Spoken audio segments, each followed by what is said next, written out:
Hello. Today we are going to talk about our final project for the course CS230. For our final project, we developed an algorithm to detect circuit components in a hand-drawn diagram of an analog electric circuit, and generated a code for simulation software. This project has many practical applications, since in today's industry a lot of time is spent on writing parameters of a hand-drawn schematic into simulation software. Our algorithm attempts to automate this process. This project can be split into three parts. A convolutional neural network classifier to detect 15 classes of circuit components. This classifier employed techniques such as dropout and max pooling that were learned in this course. Our component detection algorithm made use of sliding windows and non-max suppression to detect circuit components. The final part of the project was simulation of an electric circuit whose components we had detected. We generated a netlist which could be fed to a simulation software called HSpice to simulate the circuit. The first step of the project was gathering data for the classifier, which was then augmented. Next, we developed the network architecture for the classifier. The last part of the process was applying the classifier to a circuit diagram using sliding windows and non-max suppression. We found a dataset on Kaggle of circuit components. It contains around 200 120 by 120 images of each class, but the images are inverted, as you can see here on the right. We inverted the images, converted to grayscale to make them single channel, and resized them down to 64 by 64 to make the model training easier. And lastly, we performed data augmentation by rotating each image 3 times, as you can see here also on the right.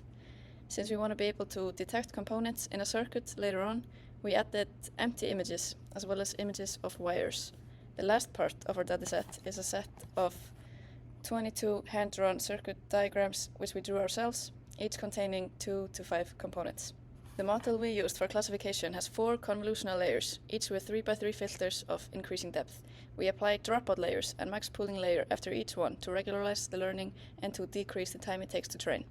It's worth mentioning that we tried a few variations of this model, including adding more layers, trying batch normalization and some other methods, but this one gave the highest accuracy. Lastly, we predict the class of the output with softmax activation. Here is a picture of the model we used. We decided to standardize all photos to size 1000 by 1000 before applying sliding windows.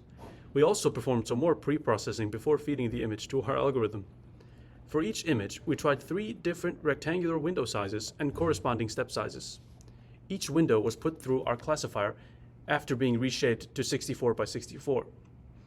And if the certainty of the classifier exceeded a certain threshold, the sliding windows algorithm would put a bounding box and a label on that object. This slide shows a few examples of the output of the sliding windows detection algorithm.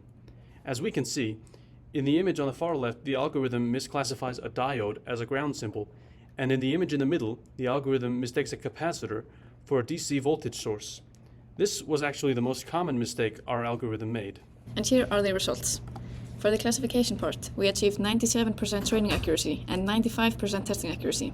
For the detection part, since we don't have labeled circuit diagrams, we define the accuracy as the number of correctly predicted boxes over the number of total predicted boxes. This turned out to be 80%, which is a fine result when you take into account the size of the dataset. This metric perhaps doesn't tell the whole story, as some components are harder to classify than others. The detection accuracy for resistors was 100%, for example, while current source detection was at 50%. And here is an example of the simulation results. We have a parallel circuit which was perfectly detected, the corresponding netlist which our method generated, and the Bode plot which was simulated from the netlist in HSpice.